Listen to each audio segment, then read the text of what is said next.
yang terhormat Ibu Ketua Gugus, yang saya hormati Ibu Kepala TK Dharma Wanita Terkep, yang saya hormati dan saya banggakan rekan-rekan guru semuanya.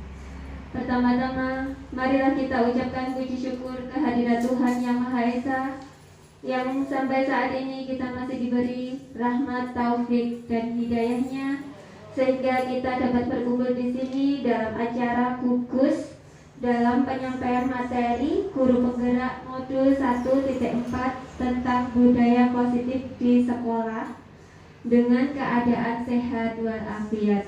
Amin.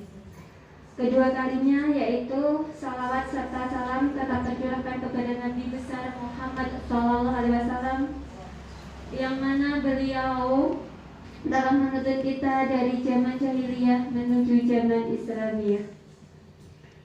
Berhubung waktu sudah siang, di sini saya selaku pembawa acara akan membacakan susunan acaranya, yaitu sebagai berikut.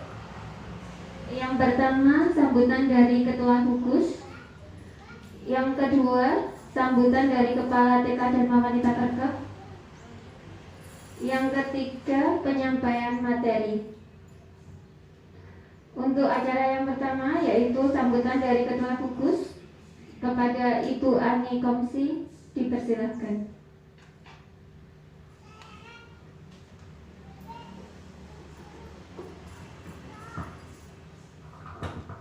Terima kasih waktu yang diberikan. Assalamualaikum warahmatullahi wabarakatuh. Yang terhormat Ibu Kepala TK Dharma Wanita Terkep, yang saya hormati teman-teman gugus ceria pada siang hari ini yang berbahagia. Tidak ada yang lebih utama selain ucapan syukur kita kehadirat Allah Subhanahu wa Ta'ala yang telah melimpahkan rahmat-Nya kepada kita semuanya, sehingga kita diberi kesempatan bertemu dalam pertemuan gugus pada siang hari ini dalam keadaan sehat walafiat. Salawat dan salam tercurah kepada uswah kita Nabi besar Muhammad SAW. Ketiga kalinya kami ucapkan terima kasih atas waktu yang diberikan. Pertemuan gugus pada siang hari ini istimewa ya, karena akan ada materi yang disampaikan oleh rekan kita, yaitu Bu Rina Adiana. Dalam hal ini akan membagikan ilmunya kepada kita, yaitu penyampaian materi dari program guru penggerak. Untuk hari ini menampilkan modul 1.4 tentang budaya positif di sekolah. Mudah-mudahan materi yang disampaikan nanti bermanfaat untuk kita di gugus, dapat kita terapkan di lembaga kita masing-masing. Dan kepada Bu Rina nanti mudah-mudahan semuanya berjalan dengan lancar, materi yang diberikan, dan untuk hasilnya bisa bermanfaat bagi semuanya. Ibu-ibu semuanya, untuk pertemuan gugus, setiap materi yang kita dapatkan sealangkah baiknya selalu kita terapkan. Selama ilmu tersebut berkaitan dengan kita dalam mendidik putra-putri kita terapkan, insya Allah semuanya akan mendatangkan manfaat. Dan kedepannya gugus kita semakin maju, bisa bersaing dengan lembaga yang lain, dengan gugus yang lain dalam sisi yang positif. Tidak perlu memanjangkan apa yang saya sampaikan, cukup sekian. Mudah-mudahan sekali lagi bermanfaat bagi semuanya. Mohon maaf apabila ada yang kurang berkenan. Wassalamualaikum warahmatullahi wabarakatuh.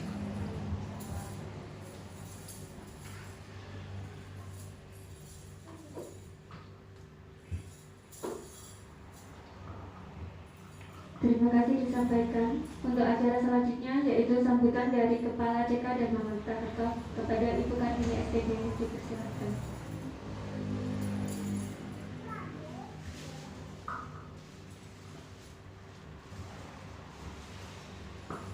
Assalamualaikum warahmatullahi wabarakatuh.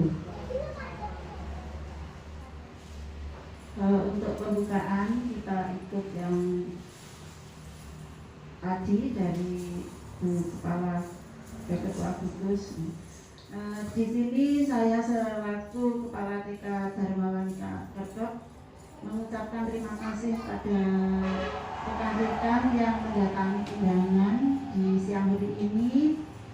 Alhamdulillah TK Dharma Wanita Kerkop salah satu gurunya yang kemarin ikut mengikuti tes penyaringan guru penggerak dapat terjalin, dan mudah-mudahan ilmu yang didapat nanti dapat dikembangkan di umumnya di lembaga yang lain dan khususnya di Gugus 1. Ibu-ibu yang kami hormati, alhamdulillah juga kita bisa melanjutkan yang didapat oleh Ibu Rina Ardiana. Di bulan kemarin ada 3 yang terjalin, yaitu di Gugus 5, Gugus 3, dan Gugus 1. Mudah-mudahan yang disampaikan oleh Ketua Gugus tadi panjang lebar, bisa ilmunya didapat dan bermanfaat, kelanjutannya lebih baik. Saya kira itu pesan dari kami selaku Kepala TK Dharma Wanita Kerkop.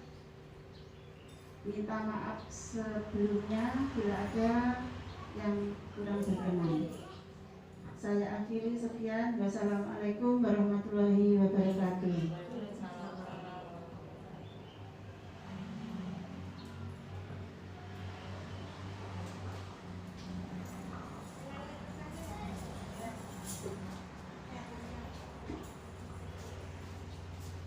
Yaitu penyampaian materi kepada Ibu Rina Ardiana, SPG AUD di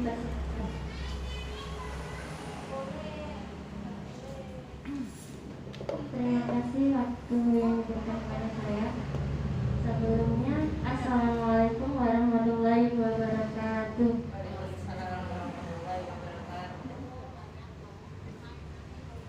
Sebelum saya memulai presentasi tentang pembahasan materi yang saya terima pada pendidikan guru penggerak, sebenarnya kita sudah saling mengenal Bu, tapi izinkan saya untuk memperkenalkan profil diri saya. Nama saya Rina Ardiana, tempat tanggal lahir Kediri 19 Januari 1989, unit kerja di TK Dharma Wanita Kerkop. Masa kerja sementara masih 12 tahun 6 bulan. Status alhamdulillah sudah berkeluarga dan anak saya sementara masih 2. Nah, di sini saya akan menyampaikan materi yang saya terima dalam pendidikan guru penggerak, yaitu modul 1.4 tentang budaya positif di sekolah. Materi yang akan dibahas kali ini yaitu yang pertama tentang perubahan paradigma stimulus, respon lawan, teori kontrol. Yang kedua, arti disiplin dan 3 motivasi perilaku manusia. Yang ketiga, keyakinan kelas, hukuman dan penghargaan. Yang keempat, 5 kebutuhan dasar manusia. Yang kelima, 5 posisi kontrol. Dan yang terakhir, segitiga restitusi. Materi pertama yaitu tentang perubahan paradigma stimulus respon melawan teori kontrol. Di sini dijelaskan tentang ilusi guru mengontrol murid, yaitu pada dasarnya kita tidak dapat memaksa murid untuk berbuat sesuatu jikalau murid tersebut memilih untuk tidak melakukannya. Yang kedua, ilusi bahwa semua penguatan positif, efektif dan bermanfaat. Penguatan positif atau bujukan adalah bentuk-bentuk kontrol. Segala usaha untuk mempengaruhi murid agar mengulangi suatu perilaku tertentu adalah suatu usaha untuk mengontrol murid tersebut. Yang ketiga, ilusi bahwa kritik dan membuat orang merasa merasa bersalah dapat menguatkan karakter. Di sini menggunakan kritik dan merasa bersalah untuk mengontrol murid menuju pada identitas gagal. Mereka belajar untuk merasa buruk tentang diri mereka sendiri. Selanjutnya, ilusi bahwa orang dewasa memiliki hak untuk memaksa. Banyak orang dewasa yang percaya bahwa mereka memiliki tanggung jawab untuk membuat murid-murid berbuat sesuatu hal-hal tertentu. Di sini perubahan paradigma yang diharapkan yang dulu biasanya untuk guru itu mengontrol murid. Jadi semua yang dilakukan murid itu atas kehendak guru. Di sini diharapkan agar terjadi perubahan. Nah, perubahan di sini untuk mengontrol murid agar perilakunya bisa lebih baik lagi, tidak dengan memaksa. Pada penjelasannya, bila kita ingin membuat kemajuan perlahan sedikit-sedikit, ubahlah sikap atau perilaku Anda.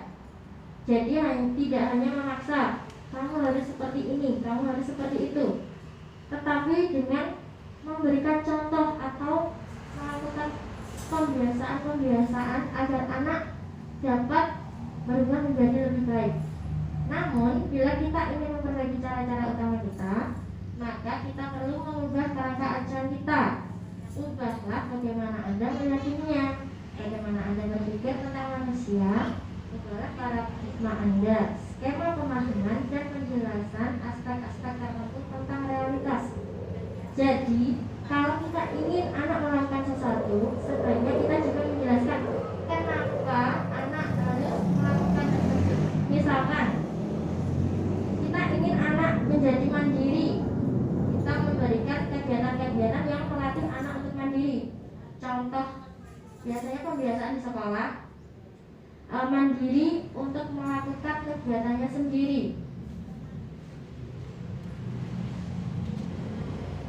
Next.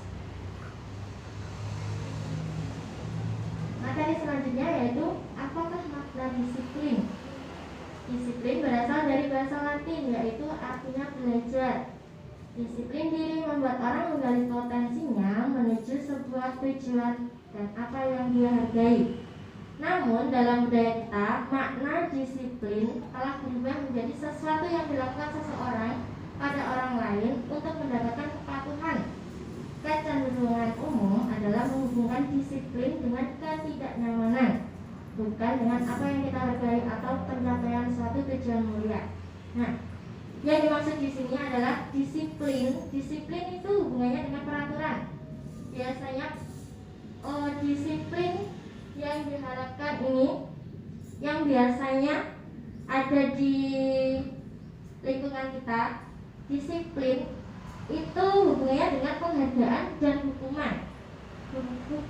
Hubungannya hukuman dan penghargaan, maksudnya di sini biasanya anak yang tidak disiplin akan mendapatkan hukuman, sedangkan yang menjalankan disiplin tersebut mendapatkan penghargaan. Nah, disiplin di sini memunculkan 3 motivasi perilaku manusia. Melaksanakan disiplin tersebut untuk menghindari ketidaknyamanan atau hukuman. Jadi mereka melaksanakan disiplin tersebut karena terpaksa agar tidak mendapatkan hukuman. Yang kedua, melaksanakan disiplin untuk mendapatkan imbalan atau penghargaan dari orang lain. Misalkan datang tepat waktu untuk mendapatkan pujian. Yang ketiga, untuk menjadi orang yang mereka inginkan dan menghargai diri sendiri dengan nilai-nilai yang mereka percaya. Di sini contohnya datang tepat waktu karena kesadaran diri sendiri. Nah, di sini budaya positif atau ekosistem positif. Contoh yang diambil di sini yaitu kita ambil contoh perbandingannya dengan hidup tumbuh-tumbuhan. Seorang petani yang menanam padi misalnya hanya dapat menuntun tumbuhnya padi. Ia dapat memperbaiki kondisi tanah, memelihara tanaman padi, memberi pupuk dan air, membasmi ulat-ulat atau jamur-jamur yang mengganggu hidup tanaman padi, dan yang lainnya.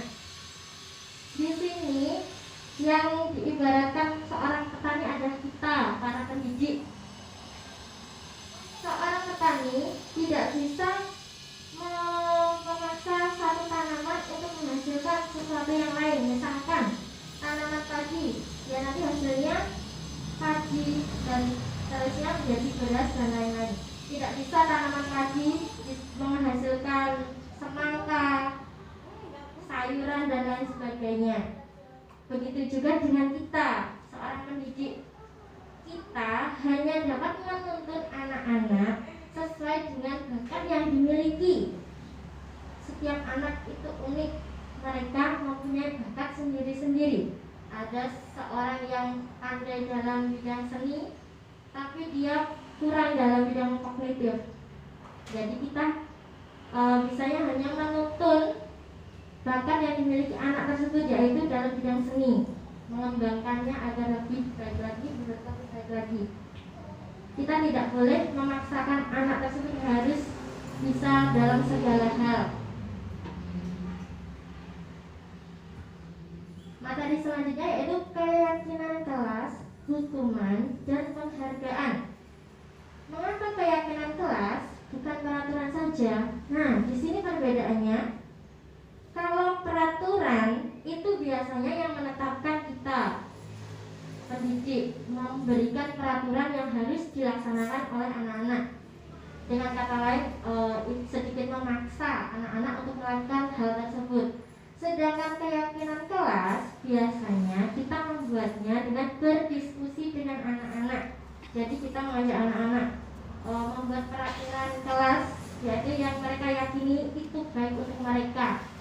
Misalkan, dan di sini keyakinan kelas tidak boleh isinya itu berupa larangan. Misalkan kalau peraturan dilarang membuang sampah sembarangan, tapi dalam keyakinan kelas kata-katanya bisa diganti dengan kata-kata positif. Misalkan menjaga kebersihan lingkungan. Nah, itu malah pengertiannya lebih luas, karena menjaga kebersihan lingkungan tidak hanya membuang sampah pada tempatnya, tapi anak-anak juga bisa setelah bermain, anak-anak disuruh mengembalikan pada tempatnya, kan tempatnya sudah menjadi bersih lagi. Terus kemudian anak-anak juga tidak boleh mencoret-coret meja atau kursi, karena kan menjadi tidak bersih. Jadi pengertiannya lebih luas, dan kata-katanya juga yang digunakan kata-kata positif, bukan larangan. Selanjutnya, mengapa ada peraturan harus menggunakan helm bila mengendarai kendaraan roda 2? Mengapa ada peraturan 3M? Mengapa harus datang tepat waktu pada saat mengikuti pelatihan? Nah, di sini ada peraturan untuk dilakukan untuk menumbuhkan kesadaran dari dalam diri kita sendiri. Karena peraturan maupun keyakinan kelas itu pasti memiliki tujuan yang akan dicapai. Nah, untuk mendukung motivasi intrinsik, kembali ke nilai-nilai atau keyakinan-keyakinan lebih menggerakkan seseorang dibandingkan mengikuti serangkaian peraturan-peraturan. Nah, kembali lagi yang tadi, dengan membuat keyakinan kelas bersama anak-anak, mereka menjadi juga bertanggung jawab. Oh iya, ini keyakinan ini kan dibuat bersama-sama dengan kita. Ini kan sudah menjadi kesepakatan. Jadi kalau anak-anak melanggar, kita bisa mengingatkan. Kan ini sudah menjadi kesepakatan. Nah, seperti itu. Sedangkan kalau peraturan kan hanya sepihak dari guru saja. Nah, di sini selanjutnya kita memahami perbedaan hukuman dan konsekuensi. Yang pertama yaitu hukuman. Sesuatu yang menyakitkan harus terjadi. Yang kedua, membuat anak sakit fisik maupun hati untuk jangka waktu lama. Anak membenci kedisiplinan, mendorong anak menyakiti diri sendiri. Konsep diri yang buruk, anak belajar untuk menyembunyikan kesalahan.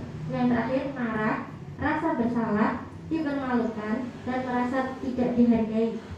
Sedangkan konsekuensi yaitu sesuatu harus terjadi, membuat anak merasa tidak nyaman dalam jangka waktu pendek. Anak menghargai disiplin paksaan, stimulus tanggapan. Mendorong anak agar mudah menyesuaikan diri, konsep diri yang baik. Anak belajar untuk mematuhi peraturan. Yang terakhir, kehilangan hak, dibuat tidak nyaman, diasingkan untuk sementara.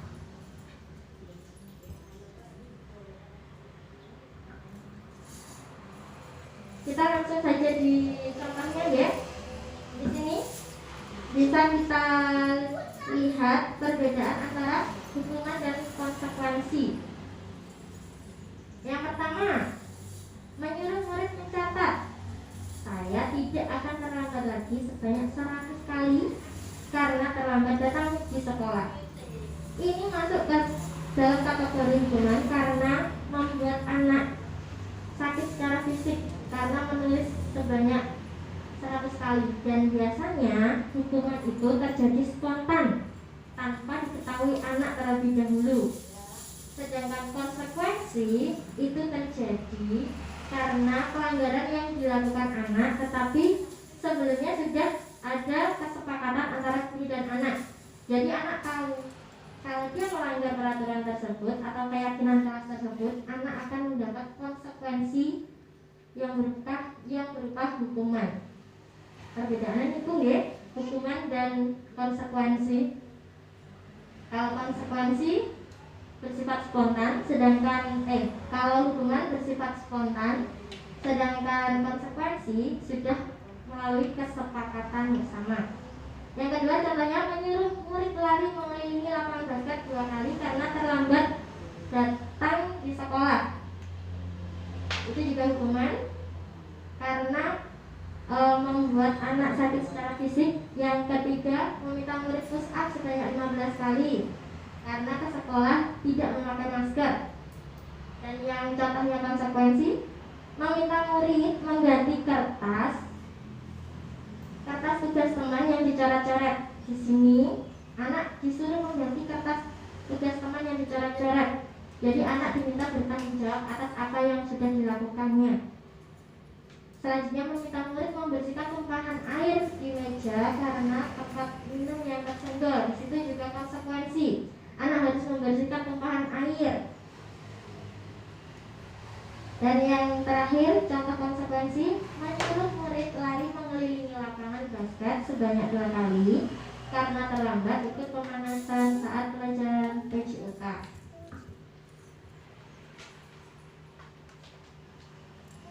Dihukum oleh penghargaan. Di sini pengaruh jangka pendek dan jangka panjang. Penghargaan tidak efektif, penghargaan menghukum, penghargaan mengurangi ketepatan, dan penghargaan merusak hubungan. Yang dimaksud pengaruh jangka pendek dan jangka panjang dan juga penghargaan.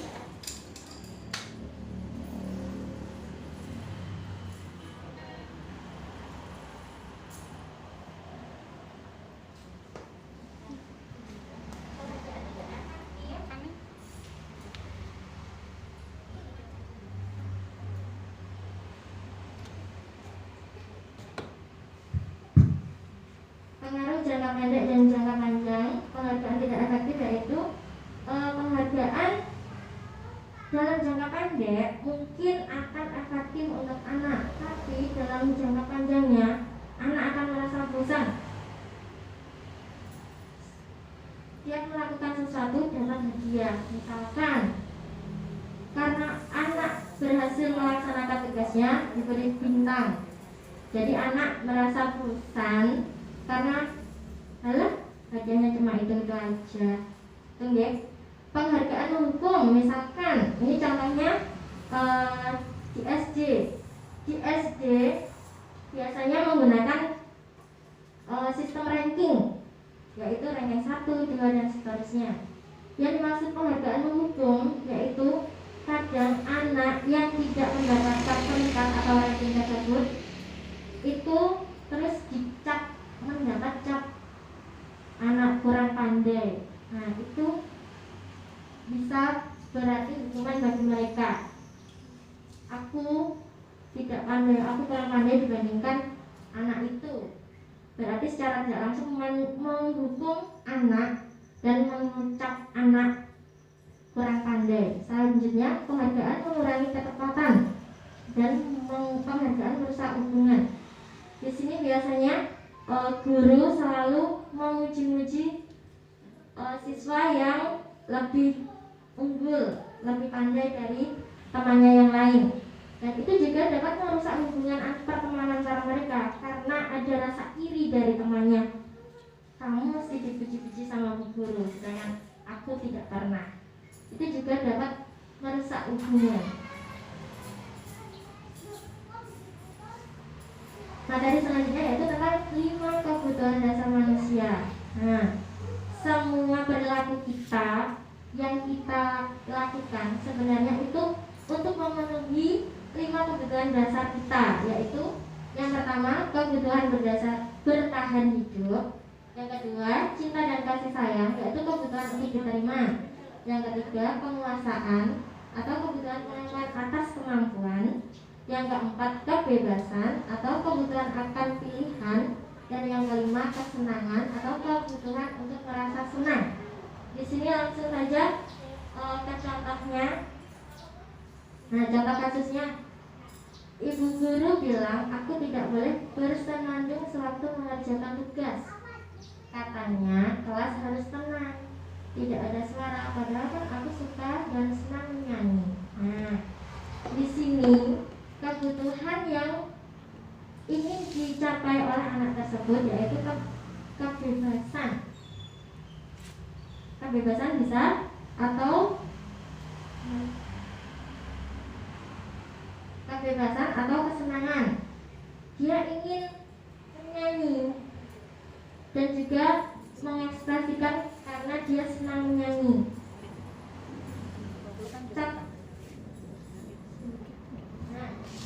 Kembali lagi ke 5 kebutuhan dasar. Contoh yang lebih mudah dalam satu kasus nih.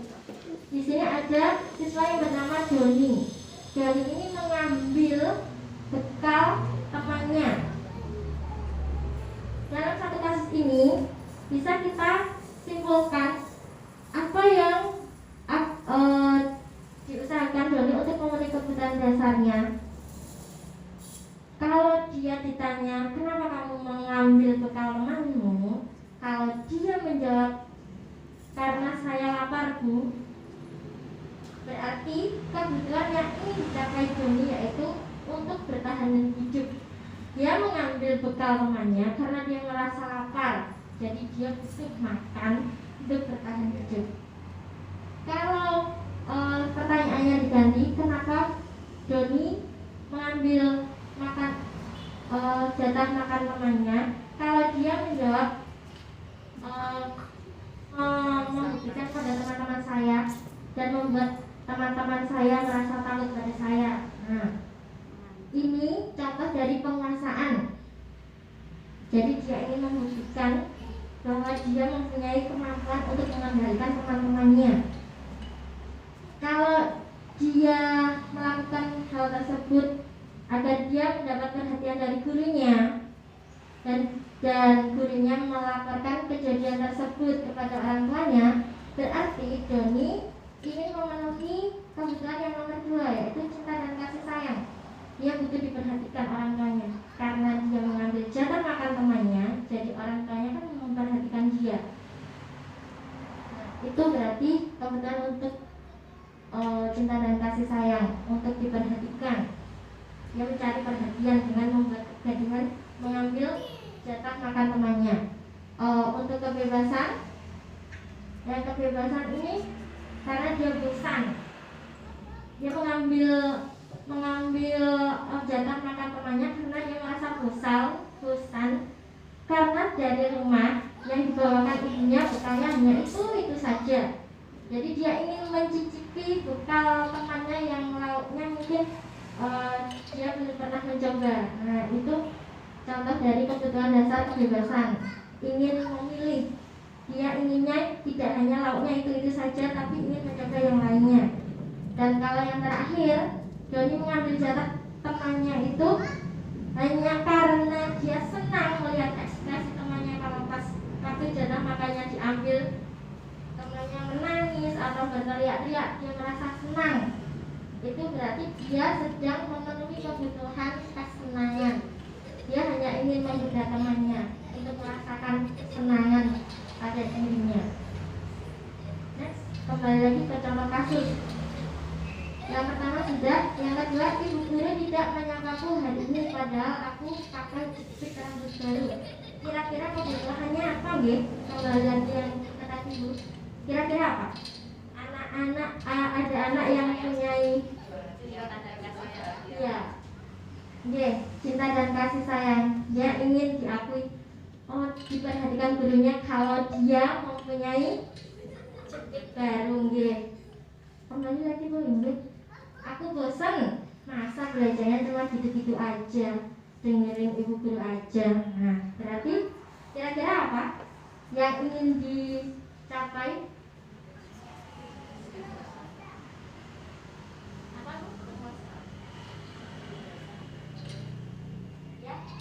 Bisa, sebenarnya penguasaan bisa, kebebasan bisa. Kebebasan kan dia merasa bosan, pengennya memilih kegiatan yang lain. Nah, dia seperti itu. Kembali lagi, yang kasus selanjutnya, aku sebel gambarku tidak rapi. Malah ibu guru menunjukin ke teman-temanku di depan kelas. Kira-kira kebutuhan apa yang ingin dicapai? Ya, bisa cinta dan kasih sayang karena dia merasa ingin dimengerti, dimengerti. Oh, karena aku merasa gambarku kurang baik, jadi malu untuk diperlihatkan ke teman-temannya. Nah, selanjutnya 5 posisi kontrol. Di sini 5 posisi kontrol pada guru, yaitu yang 1, guru sebagai penghukum, 2, guru sebagai pembuat orang merasa bersalah, 3, guru sebagai teman, yang 4, guru sebagai monitor atau pemantau, dan yang 5, guru sebagai manajer. Nah, di sini ada penjabarannya ya. Penjabarannya, guru apabila menjadi seorang penghukum atau membuat orang merasa bersalah, itu termasuk identitas yang gagal karena efeknya negatif untuk anak. Itu ada keterangannya. Tipe guru penghukum yaitu biasanya menghardik, menunjuk-nunjuk, menyakiti atau menyindir anak. Biasanya kata-katanya yang terucap ancaman. Contoh, kalau kamu tidak melakukannya, awas ya. Nah, itu sebagai seorang penghukum. Yang kedua, guru pembuat merasa bersalah.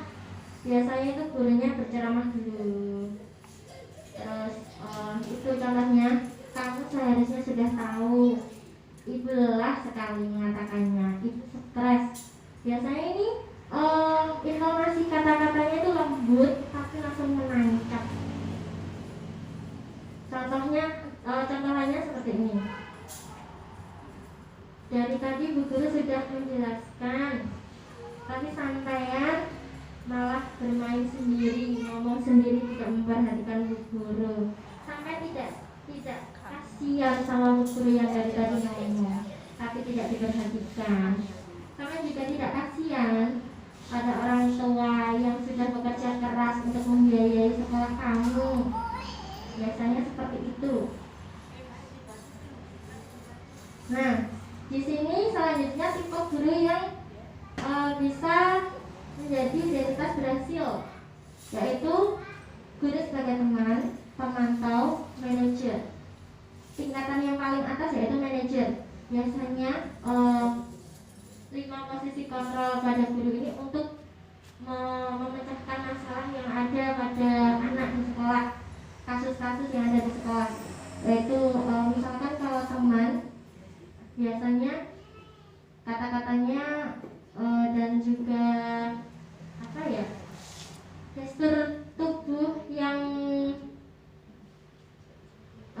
dipraktekkan pada anak itu memposisikan kita sebagai temannya, jadi tidak menghukum ataupun mendikte.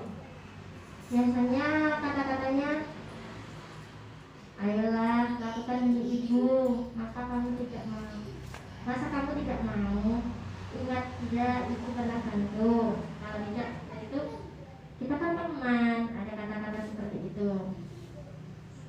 Sedangkan kalau pemantau, guru hanya memberikan catatan tentang perilaku-perilaku yang sudah dilakukan oleh anak. Dan yang terakhir, manajer itu biasanya sebelum memecahkan kasus itu anak-anak terlebih dahulu diajak berdiskusi. Kenapa mereka melakukan itu, alasannya apa, terus kemudian bagaimana cara memperbaikinya, kedepannya bagaimana, seperti itu.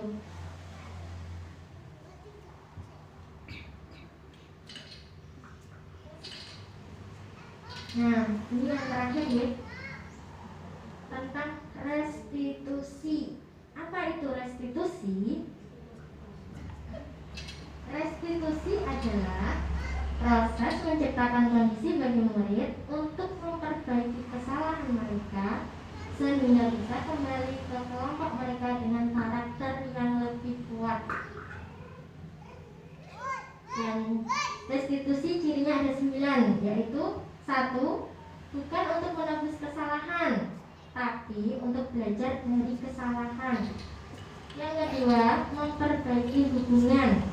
Yang ketiga, tawaran, bukan paksaan. Yang keempat, menuntut untuk melihat ke dalam diri. Yang kelima, mencari kebutuhan dasar yang mendasari tindakan. Yang keenam, cara untuk memperbaiki diri. Yang ketujuh, fokus pada karakter, bukan tindakan. Yang kedelapan, fokus pada solusi. Dan yang terakhir, mengembalikan murid yang berbuat salah pada kelompoknya. Nah, langkah-langkah untuk segitiga restitusi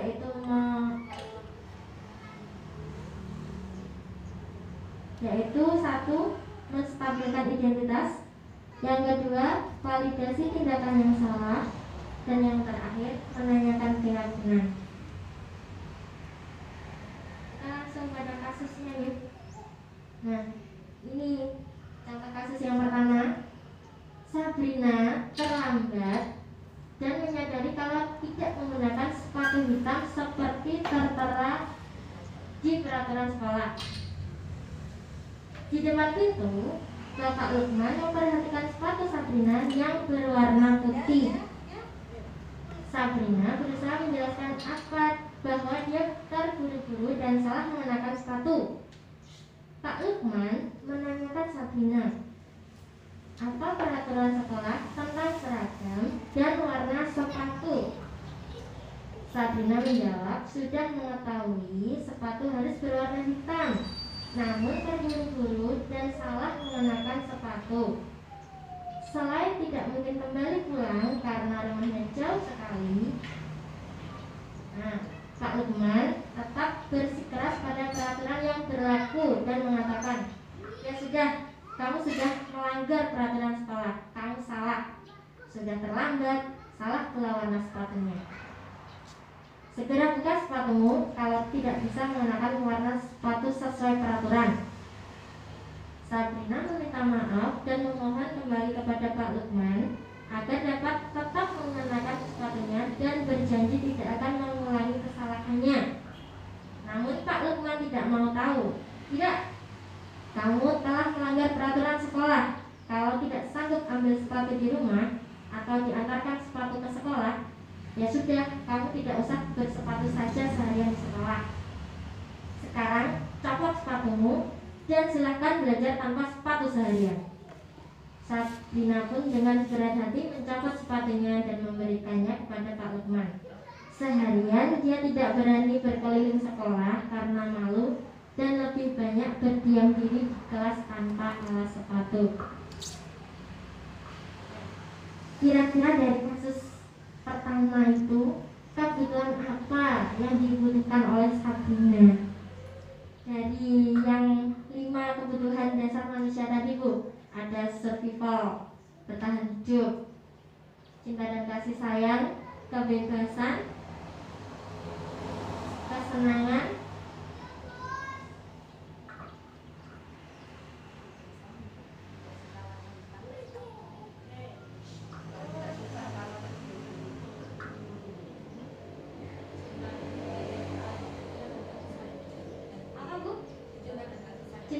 kasih sayang. Alasannya mungkin Dia tidak sengaja sudah mengaku salah, tapi dengan kerasnya Pak Lukman itu tadi menerapkan peraturan, padahal dia tidak punya alasan, dan dia berjanji kemudian hari insya Allah tidak mengulanginya lagi. mengulanginya. Ya, kebutuhan yang dibutuhkan Sabrina menurut ibu-ibu yaitu cinta dan kasih sayang. Dia ingin dimengerti karena tidak sengaja melakukan kesalahan tersebut. Oke, nanti pembahasannya di slide selanjutnya. Selanjutnya kita bahas soal nomor 2 yaitu nilai kebajikan atau keyakinan sekolah apa yang dituju dengan bersepatu warna hitam. Kira-kira apa yang ingin dituju dengan menerapkan peraturan harus memakai sepatu warna hitam?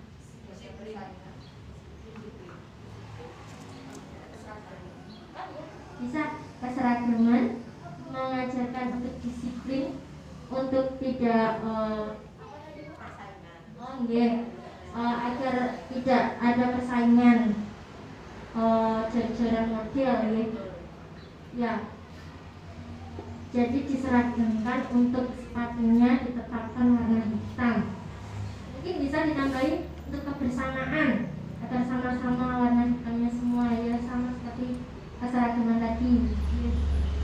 Untuk soal yang ketiga, bila Pak Lukman mengambil posisi seorang manajer, kira-kira apa yang akan dikatakannya dan bagaimana sikapnya serta apa yang akan ditawarkan ke Sabrina.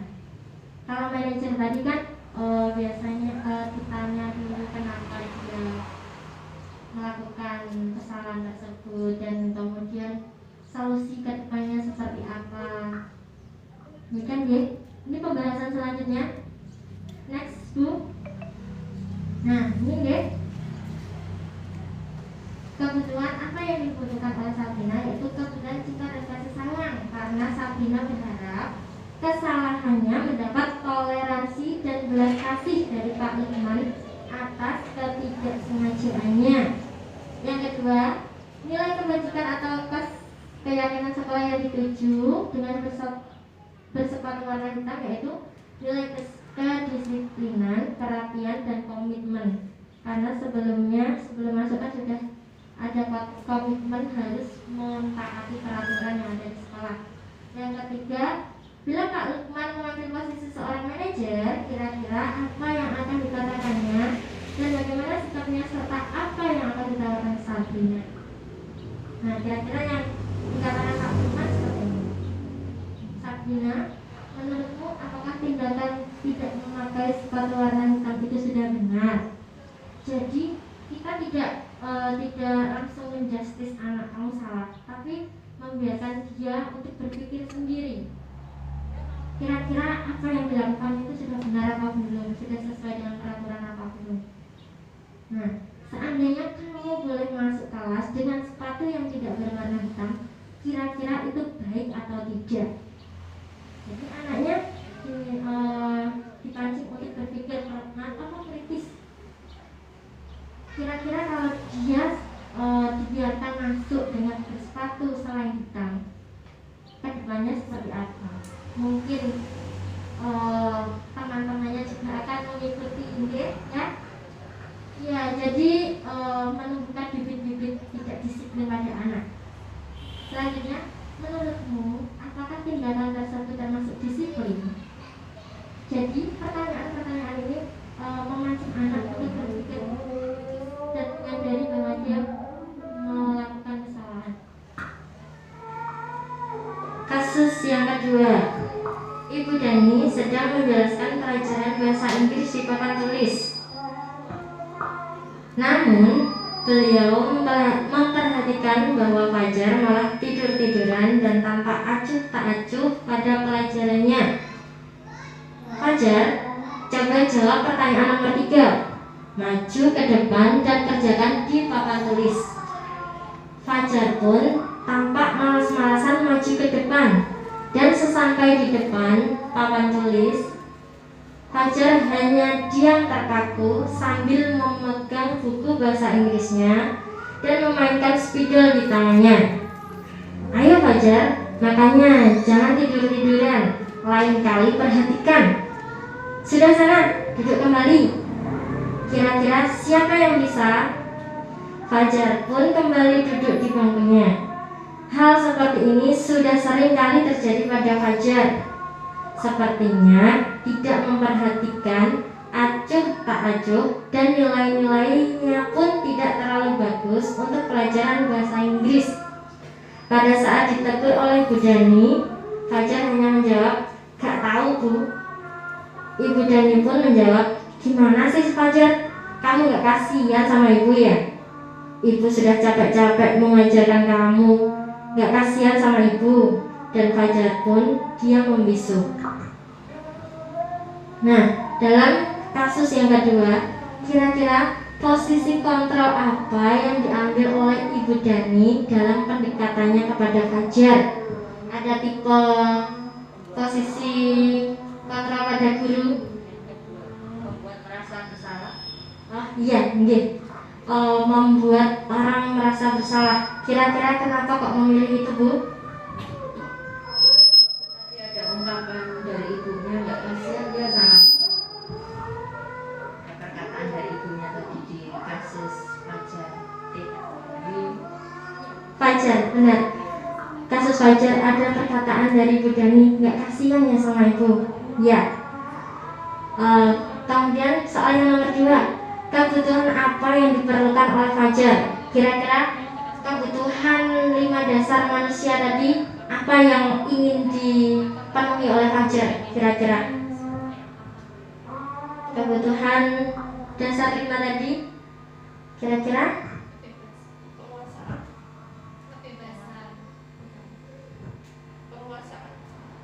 kebebasan, penguasaan, ya bisa. Sebenarnya kita bisa memilihnya karena kita memilih kebutuhan yang ingin dicapai Fajar itu mesti ada alasannya kenapa kita memilih itu, nih. Dari Ibu Putri tadi menjawab kebebasan, dan dari Bu Tuti tadi menjawab kebutuhan tentang apa, Bu?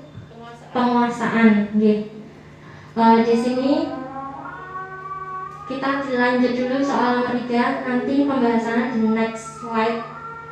Yang nomor 3, bila mana Ibu Dani mengambil posisi pemantau, apa yang akan dilakukan atau dikatakan olehnya? Nah, kira-kira kita lihat di next slide. Yang pertama tadi, seperti yang dijawab oleh Bu Ani, posisi kontrol yang diambil oleh Ibu Dani dalam pendekatannya kepada Fajar yaitu pembuat orang merasa bersalah. Dan yang kedua, kebutuhan yang diperlukan oleh Fajar yaitu kebutuhan tentang kebebasan.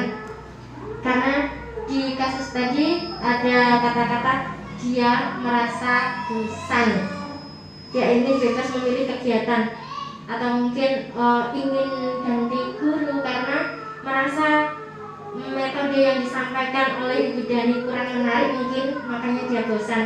Jadi dia ingin memilih guru lain, maksudnya guru bahasa Inggris yang lain selain Ibu Dani. Yang ketiga, bila mana Ibu Dani mengambil posisi pemantau, apa yang akan dilakukan atau dikatakan olehnya?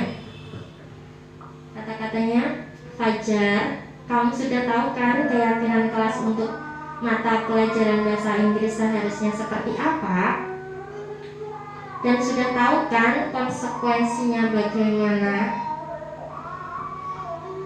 Nah, kasus terakhir yaitu Anto dan Dino sedang bermain bersama di lapangan basket dan tiba-tiba terlibat dalam sebuah pertengkaran adu mulut. Dino pun menjadi emosi dan mengadakan kontak fisik, menarik kemeja Anto dengan kasar sampai 3 kancingnya terlepas. Pada saat itu, guru piket langsung melerai mereka dan membawa mereka ke ruang kepala sekolah. Ibu kepala sekolah, Ibu Suti, menanyakan Dino tentang keyakinan sekolah yang telah disepakati, yaitu tentang sikap saling menghormati. Ibu Suti melanjutkan bertanya, apakah Dino bersedia memperbaiki kesalahan yang telah dilakukan terhadap Anto? Dino pun mengangguk. Kemudian Ibu Suti balik bertanya kepada Anto, apa kebutuhan Anto dalam peristiwa ini? Anto menjawab, saya perlu kancing saya diperbaiki, Pak.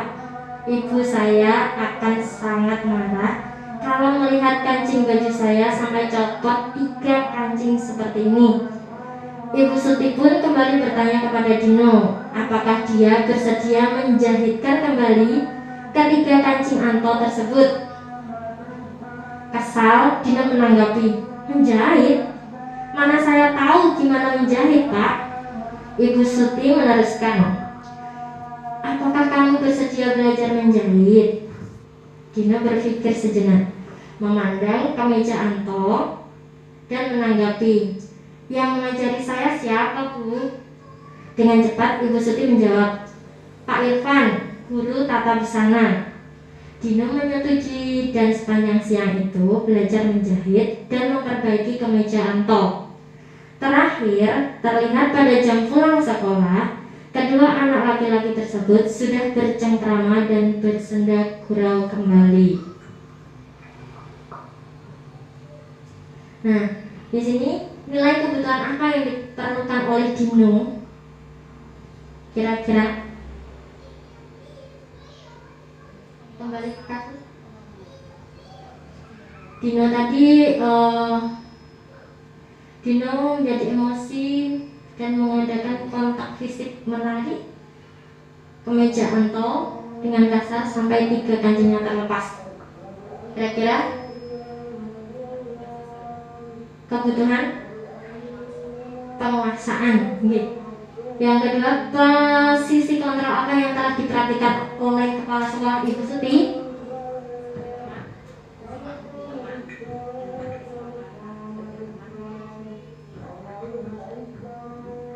Manajer. Manajer. Hal-hal apa saja yang dilakukan sehingga Anda berkesimpulan demikian? Next slide. Nah, di sini ya penjelasannya. Nilai kebutuhan apa yang diperlukan oleh Dino, yaitu kebutuhan penguasaan. Karena ada adu mulut, dia melakukan kontak fisik, melakukan kekerasan untuk penguasaan, untuk diakui kalau dia lebih kuat daripada Anto. Yang kedua, posisi kontrol yang telah dipraktekkan oleh ibu kepala sekolah yaitu manajerial. Alasannya yaitu seperti ciri-ciri penerapan manajerial yaitu menanyakan keyakinan sekolah, menanyakan apakah Dino bersedia memperbaiki kesalahannya, dan menanyakan apakah Dino bersedia belajar menjahit. Dalam kasus tersebut, siapa yang dikuatkan, siapa yang menaikkan keyakinan yang lebih tinggi, serta siapa yang dipuaskan? Coba Anda jelaskan jawaban Anda. Yang dikuatkan Dino, yang menaikkan keyakinan lebih tinggi Bu Suti. Dan yang terakhir yang dipuaskan adalah Anton. Anton kan sebagai korban yang kancing bajunya terlepas, tetapi dibantu oleh Bu Suti untuk diperbaiki kembali oleh Dino. Nah, terakhir next slide. Ini contoh penerapan di kelas di sekolah kami. Ini contoh saya dalam membuat keyakinan kelas bersama anak-anak. Jadi keyakinan yang dibuat itu tidak usah terlalu banyak, jadi biar mudah diingat oleh anak. Kesepakatannya tidak usah terlalu banyak.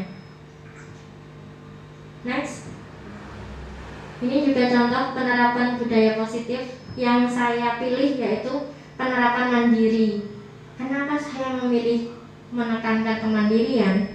Karena peralihan dari masa daring ke luring yang sekarang sudah naik kelompok B, dulunya kan masih kelompok A.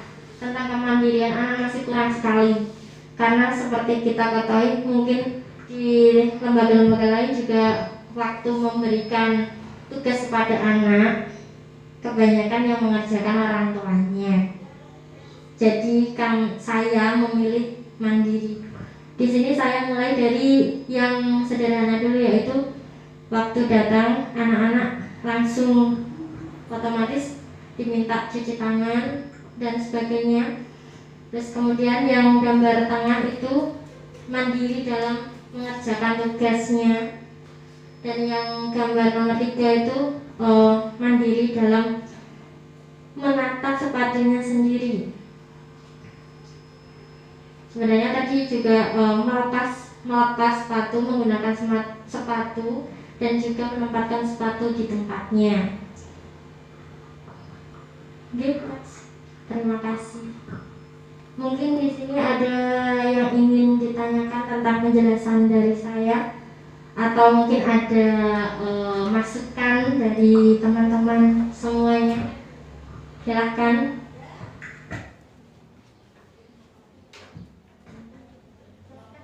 Silakan untuk menanggapi atau bertanya.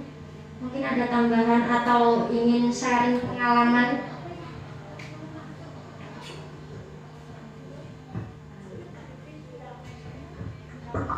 Kalau yang tentang keyakinan sekolah atau keyakinan kelas itu semacam kayak kontrak belajar, kesepakatan atau aturan yang dibuat bersama seperti itu ya.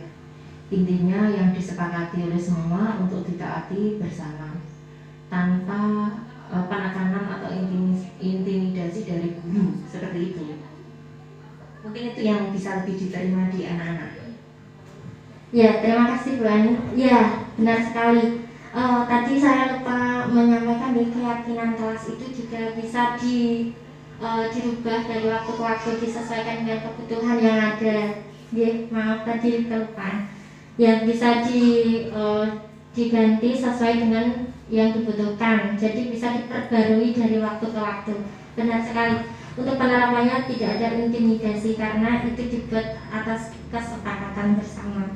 Mungkin ada lagi tambahan? Oh iya, terima kasih. Di sini saya sebagai penyampai materi, saya mohon maaf apabila ada kurang atau kesalahan saya dalam menyampaikan materi saya. Semoga dapat memberikan manfaat untuk kita semua. Amin ya rabbal alamin. Terima kasih atas waktunya Ibu. Wassalamualaikum warahmatullahi wabarakatuh.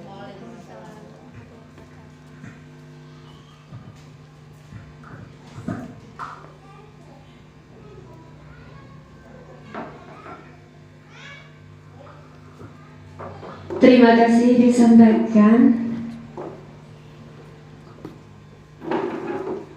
Semoga materi yang disampaikan oleh Ibu Rina Ardiana SPD AUD bisa menjadikan ilmu yang bermanfaat untuk kita semuanya.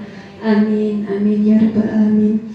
Selanjutnya penutup. Demikianlah acara demi acara dapat kita lampaui dengan lancar. Marilah kita tutup acara ini dengan bacaan hamdalah bersama-sama. Alhamdulillahirabbil alamin.